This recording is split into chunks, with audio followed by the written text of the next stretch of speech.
আল্লাহ তুমি নাকি মৃতকে জীবিত করো, কেমন করে করো একটু দেখাও তো। আল্লাহ বলে, ইব্রাহিম এটা কেমন কথা? আওয়ালাম তুমিন, তুমি নবী মানুষ কি প্রশ্ন করলা, তোমার বিশ্বাস হয় না? আওয়ালাম তুমিন, বিশ্বাস হয় না? তুমি তো নবী, জানো নবী নও, তুমি খলিল, তোমার বিশ্বাস হয় না? এটা কেমন প্রশ্ন? সাইয়েদনা ইব্রাহিম বললেন, বালা, বিশ্বাস হয়, ওয়ালাকিন লিয়াতমাইন্না কলবি, কিন্তু দেখলে ভাল লাগবে।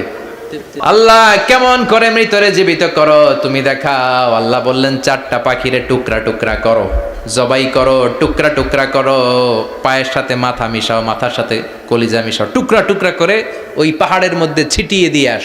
এরপরে এই পাশে এসে সুম্মা দুহুন্না ইয়াতিনাকা সায়া, আমার নামে পাখিগুলারে ডাক দাও।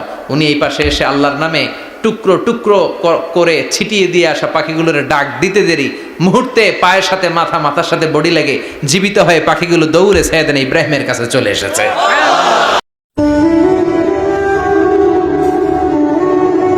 তাহলে ওনার প্রথম ছেলের নাম, দ্বিতীয় ছেলে, আওয়াজ করে বলেন, প্রথমটা দ্বিতীয়টা ইসহাক। দুর্ভাগ্যজনক হলেও সত্য, ইসমাইলের চেনে কোনো নবী আল্লাহ দেন নাই, কোনো নবী নাই। সব নবী এই চেনে হাজার হাজার লক্ষাধিক নবী খালি ইসহাকের বংশে নামে, এই বংশে কোনো নবী নাই। আর এই বংশের নবীরা প্রজন্মের পর প্রজন্ম একে অপরকে বলে যায়, সব শেষে কিন্তু একজন নবী আসবে, ওইটা হবে শ্রেষ্ঠ নবী, বিশ্ব নবী, ঠিক কিনা? একের পর এক নবুয়ত আল্লাহ এই চেনে দিলেন। ইসহাকের চেইনে, সাইয়েদনা ইসমাইলের চেইনে কোনো নবী নাই। এত নবী এখানে এসেছে, এরা ভেবেই নিয়েছে ওই যে শেষ নবী, যেটা শ্রেষ্ঠ নবী, এটাও এখানেই আসবে। কিন্তু আস্তে আস্তে হাজার হাজার লক্ষাধিক নবী আল্লাহ এইখানে পাঠিয়ে সাইয়েদনা ঈসা আলাইহিস সালামের পরে আল্লাহ স্টপ মেরে দিলেন। স্টপ মেরে দিয়ে 570 বছর পরে শ্রেষ্ঠ নবীটারে আল্লাহ এই চেনে পাঠিয়ে দিলেন। সুবহানাল্লাহ। এজন্য আমরা হচ্ছি বানি ইসমাইল। আমরা কি? বিশ্বনবী হচ্ছেন বানি ইসমাইল, বিশ্বনবী কি? আর এরা হচ্ছেন বানি Israil. Changing the leadership from বানি ইসরাইল টু বানি ইসমাইল। এজন্য অহংকারীদের পরিণাম শুভ হয় না। এরা নবী পেতে পেতে এই প্রজন্ম অহংকারী হয়ে উঠেছিল আর গালি দিচ্ছিল, এই চেইনটা আটকুরা চেইন, নবী আসার দিক থেকে এই চেইনে কোনো নবী নাই, সব নবী এই চেইনে আমরা পাই, আর শ্রেষ্ঠ যে নবীটা আসবে সেটাও এই চেইনে আসবে। আল্লাহ কয়, না, আমি খেলা উল্টায় দিব, সব নবী এখানে পাঠালেও শেষ নবী আমি এখানে পাঠাবো না। শেষ নবী আল্লাহ তাআলা সাইয়েদনা ইসমাইলের চেইনে পাঠিয়ে দিয়েছেন। চিৎকার করে পড়েন আল্লাহু আকবার। পৃথিবীর সর্বশ্রেষ্ঠ 3টা ধর্ম, ইহুদিবাদ, খ্রিস্টবাদ আর ইসলাম, এই 3 ধর্মের উৎপত্তি হচ্ছে সাইয়েদনা ইব্রাহিম থেকে। এজন্য এই 3টা ধর্মকে একসাথে বলে অ্যাব্রাহামেটিক ফেইথ, কম্পারেটিভ রিলিজিয়ান। তুলনামূলক ধর্মতত্ত্ব নিয়ে যাদের পড়াশোনা আছে তারা জানবেন, এই 3টা ধর্মই আল্লাহর দেয়া। কিন্তু ইহুদিবাদ আর খ্রিস্টবাদ আল্লাহর দেয়া শরীয়তের উপর চলতে পারে নাই, শুধু চলতে পেরেছে ইসলাম। চিল্লা এখন ঠিক কিনা? এই জন্য প্রতি নামাজে আমরা বলি, গায়রিল মাগদুবি আলাইহিম ওয়ালাদ-দাল্লিন। ও আল্লাহ, যারা মাগদুব মানে ইহুদিরা, তাদের পথে আমরা হাঁটতে চাই না। আবার যারা দল্লিন পথভ্রষ্ট খ্রিস্টানদের পথেও আমরা হাঁটতে চাই না। আমরা হাঁটতে চাই ইসলামের পথে, ঠিক কিনা? আমরা যদি হাঁটতে যেয়ে পথ ভুলে যাই, পথ দেখিয়ে দেয় কে?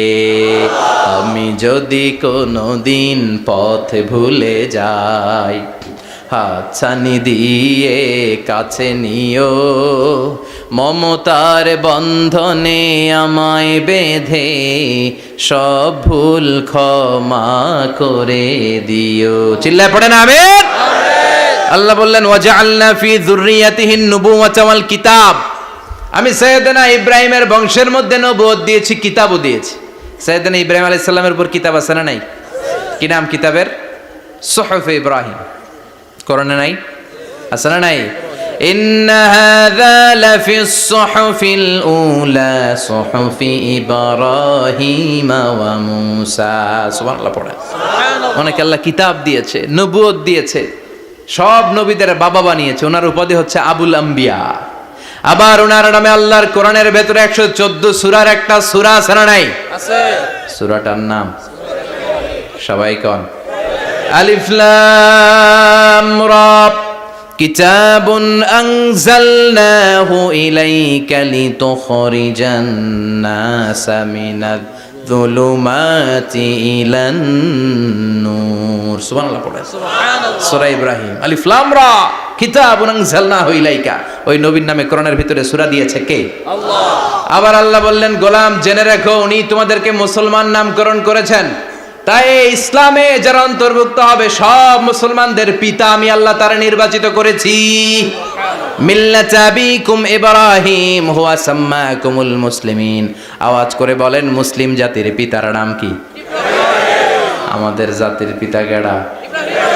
সবাই কোন? মনে থাকবে না ভুল করবেন? ভুল করবেন?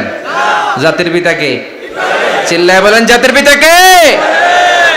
মিল্লাত আবিকুম ইব্রাহিম হুয়া সাম্মাকুমুল মুসলিমিন, যিনি তোমাদেরকে মুসলমান বলে অভিহিত করেছেন। আবার আল্লাহ বললেন, ইব্রাহিম সবাইরে তুমি মুসলমান নাম রাখলে, তুমি মুসলমান হও।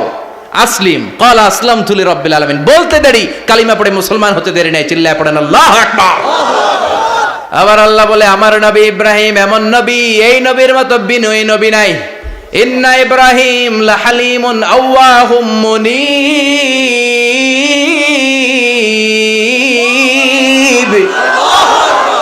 ইন্না ইব্রাহিম লাহালিম আওয়াহ মুনীব।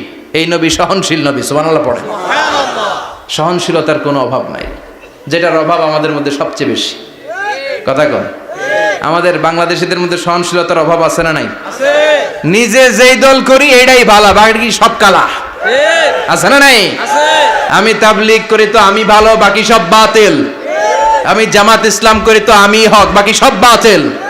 আমি আহলে হাদিস তো আমি সেরা, আমার মতো সেরা কেউ নাই। এরকম অসহনশীল মানসিকতা আছে না নাই? নিজে যেটা বুঝি এটাই ভালো, বাকিরা কেউ ভালো না, বাকি কেউ ভালো না। আহা, কি ভয়ঙ্কর অবস্থা। কিন্তু সাইয়েদনা ইব্রাহিমের অভ্যাস এটা ছিল না, উনি সহনশীল ছিলেন।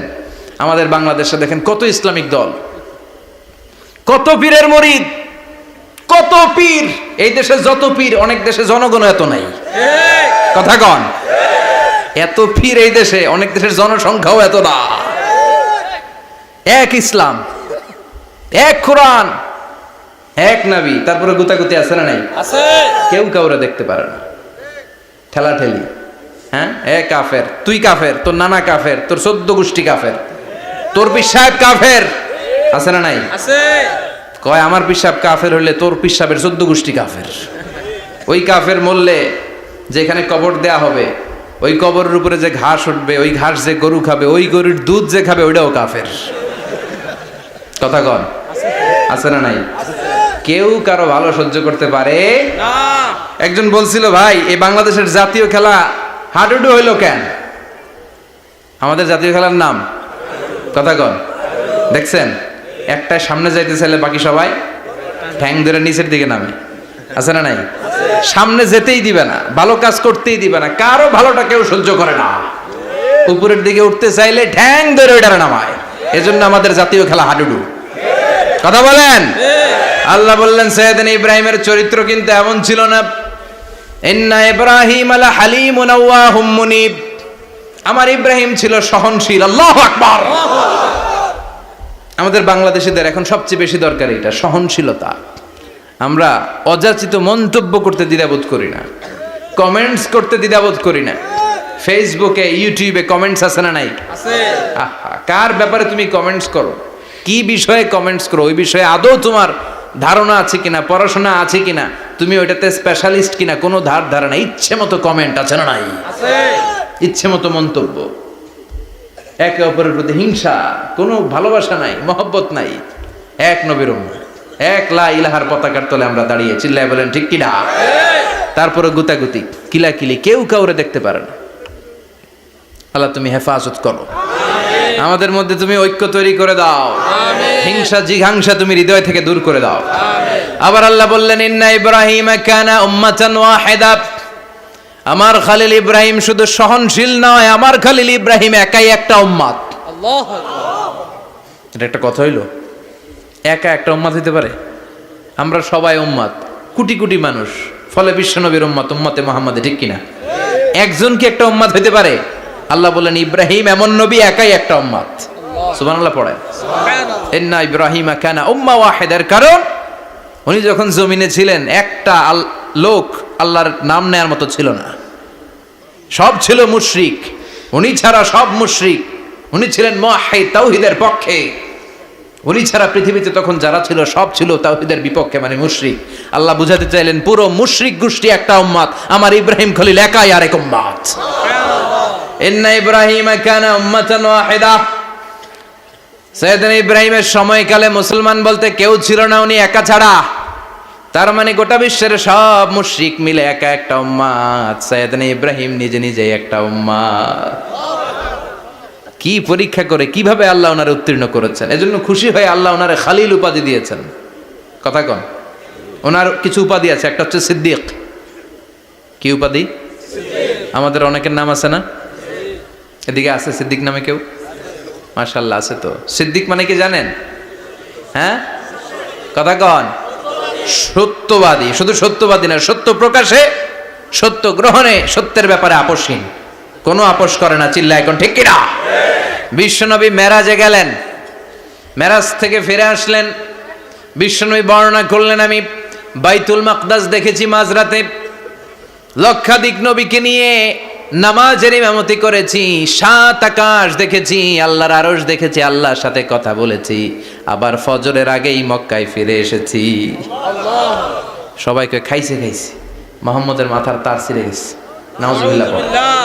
আবু জাহেল, উতবা, সাইবা সবাই মিলে একটা সুযোগ পেল, বললো এতদিন আমরা আবু বকররে বুঝাইতে পারি না, আজকে মুহাম্মদ যে গাঞ্জাখুরি কথা বলে এটা বললে আবু বকররে আমাদের দলে নিয়ে আসা যাবে। সবাই সাইয়েদনা আবু বকরের কাছে যায়, যে বলে আবু বকর জানো নাকি তোমার নবী নতুন কথা আমদানি করেছে?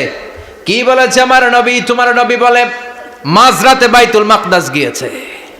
বাইতুল মাকদাসে তখন দ্রুতগামী ঘোড়া দিয়ে ছুটলেও যেতে লাগে 15 দিন। অ্যাবাউট টার্ন কাম ব্যাক, ফিরে আসতে আরো 15 দিন, মোট কয় দিন? 1 মাস। যেতে আসতে 1 মাস। তোমার নবী মাঝরাতে নাকি বাইতুল মুকাদ্দাসে ইমামতি করছে, 7 আকাশ ঘুরেছে, আল্লাহর আরশ দেখেছে, আল্লাহর সাথে কথা বলেছে, আবার ভোর হওয়ার আগে নাকি মক্কার জমিনে ফিরে এসেছে। আবু বকর বললেন আসলেই কি আমার নবী এই কথা কইছে? সবাই এক বাক্যে বলে হ্যাঁ, তোমার নবী মুহাম্মদ এই কথা বলেছে। আবু বকর দ্ব্যর্থহীন কণ্ঠে ঘোষণা করে দিলেন, আমার নবী যদি এই কথা বলে থাকে, আমার নবী সত্য বলেছে, সত্য বলেছে, তিনি কখনো মিথ্যা বলতে পারে না। বিশ্বনবী খুশি হয়ে গেলেন, সাইয়েদনা আবু বকরের জন্য দোয়া করে দিলেন, আর বললেন আবু বকর আনতা লাস্তা আবু বকর ফাকাত, আজকে থেকে তুমি শুধু আবু বকর নও, আজকে থেকে তুমি আবু বকর as-সিদ্দিক। সিদ্দিক সত্য গ্রহণে, সত্য প্রকাশে, সত্য মানার ক্ষেত্রে আপোষহীন, কোনো আপোষ নাই। চিল্লা এখন ঠিক কিনা? সে আল্লাহ বললেন ওয়াযকুর ফিল কিতাবি ইব্রাহিম ইন্নাহু কানা সিদ্দিকান নাবিয়্যা। ও নবী, আপনার এই কোরআনের ভেতরে আমার খলিলের নামটা রাখেন, কারণ আমার খলিল যেন তেন কোনো নবী নয়, সাধারণ পয়গম্বর নয়, আমার নবী ইব্রাহিম হলো সিদ্দিক, সত্য প্রকাশে আপোষহীন। এজন্য আল্লাহ খুশি হয়ে ওনার একটা টাইটেল দিলেন, টাইটেলটা হলো খালিল। ওয়াত্তাখাযাল্লাহু ইব্রাহিমা খলিলা। চিল্লায় বলেন ওয়াত্তাখাযাল্লাহু ইব্রাহিমা, আমি ইব্রাহিমকে খলিল বানিয়েছি। খলিল মানে দোস্ত। খলিল মানে কি? আল্লাহ দুনিয়ার একজনের দোস্ত ডাকে, কি মজার ব্যাপার, কেমন লাগে তার কাছে শুনতে। সুবহানাল্লাহ কইবেন না? ওনারে বানাইলেন খলিল, আর বিশ্বনবীরে বানাইলেন হাবিব। সুবহানাল্লাহ পড়েন। বাপ বেটা সব নিয়ে গেছে। সাইয়েদনা ইব্রাহিম হচ্ছেন বাবা, আর বিশ্বনবী ছেলে। বিশ্বনবীর অনেক উপরের পুরুষ হচ্ছে সাইয়েদনা ইব্রাহিম, তো এটা পরদাদা না, বাবা না? বিশ্বনবী বলতেন আনা দাওয়াতু আবি ইব্রাহিম, আমি নবীরে পেয়ে নাচানাচি করো, আমি তো ইব্রাহিম আলাইহিস সালামের দোয়ার ফসল। উনি যদি মক্কায় দাঁড়িয়ে দোয়া না করতেন, আমার বিশ্বনবীর জন্ম হতো না। সুবহানাল্লাহ পড়েন। এজন্য বাবা হলো খলিল, ছেলে হলো হাবিব। খলিল মানেও বন্ধু, হাবিব মানেও বন্ধু। খলিল মানে এমন বন্ধু যেই বন্ধু আল্লাহরে খুশি করার জন্য কাজ করে, আর হাবিব মানে এমন বন্ধু যারে খুশি করার জন্য আল্লাহ নিজে কাজ করে। কার পাওয়ার বেশি? হাবিবের কয়েক ডিগ্রি বেশি। সুবহানাল্লাহ পড়েন। তার মানে বাপ বেটা, বাবা হলো খলিল, ছেলে হলো হাবিব। এই বাপ বেটার মধ্যে অনেক বিষয়ে মিল আছে না নাই? হাদিস কোরআনে খুঁজলে আপনি অনেকগুলো মিল পাবেন। আজকে 7টা মিলের কথা শোনাবো। সাইয়েদনা ইব্রাহিম আলাইহিস সালাম আর বিশ্বনবীর মাঝে 7টা মিল খুঁজে পাওয়া যায়। চিৎকার করে বলেন কয়টা? 7টা। শুনবেন?